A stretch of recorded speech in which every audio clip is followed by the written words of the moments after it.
Welcome to week 2 of Preparing to Go. My name is Diane Date, and as you may have read in the introduction, I have had the privilege of taking several short-term mission teams to Japan.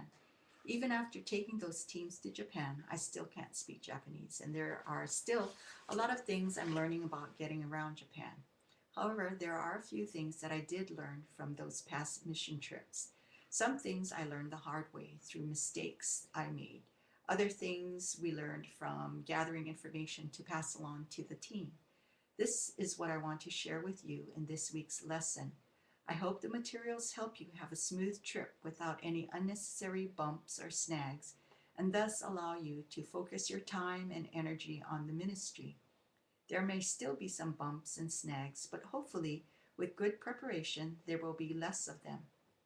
So look through the material for this week, write down your observations on your blog, visit the blogs of others, and leave your comments there. That's one of the great strengths of the RJC classes. It finds a way to connect people who have a heart for reaching the Japanese people for Christ. I have found the networking to be such a helpful resource. So that's my plug for getting on board with blogging if you haven't already started. Take full advantage of this class. I'll close this video with my top 10 tips for preparing to go. Number 10, always carry your passport while in Japan.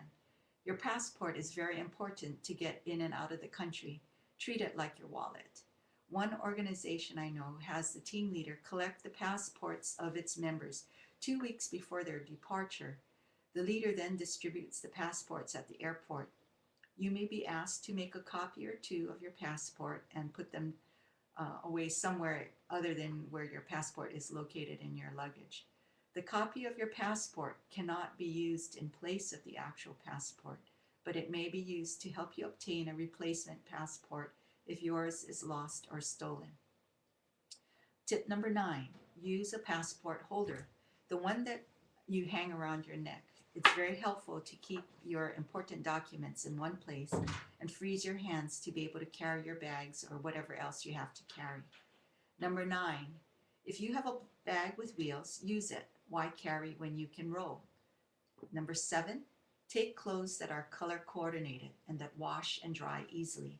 In the summer, I'll take several easy care or wrinkle-free white tops and several beige pants. Easy to mix and match, and then you don't have to bring as many pieces. If you are staying at a church or at someone's home, they might not have a clothes dryer.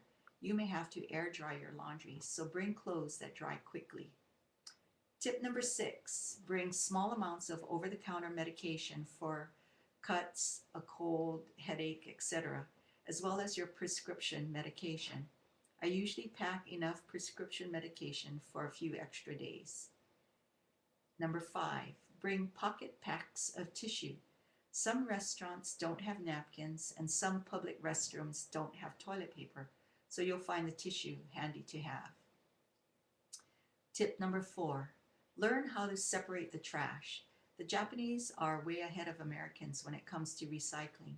They separate their trash into several categories.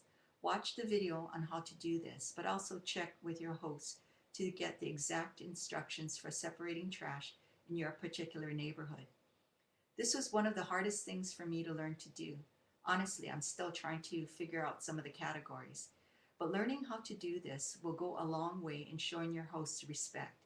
I would put it up there along with taking your shoes off before entering a house or church.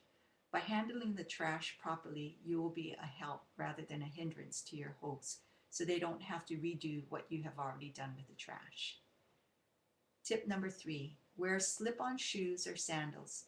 You will be taking your shoes off whenever you enter a Japanese home or the church. Slip-on shoes will also help you get through the airport security line quickly.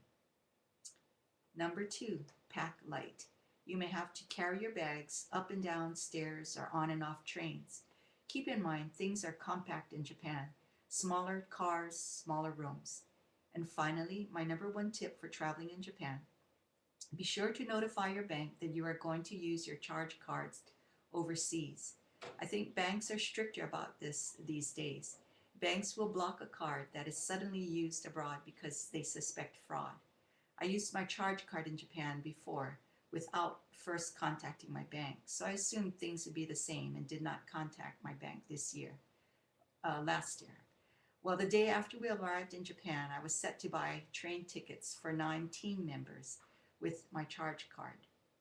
However, the charge was declined. At the time, there was no explanation of why it was declined. We had hurriedly pulled together our cash to pay for the train tickets so we could leave as scheduled. But now I was almost out of cash and we were just beginning our trip.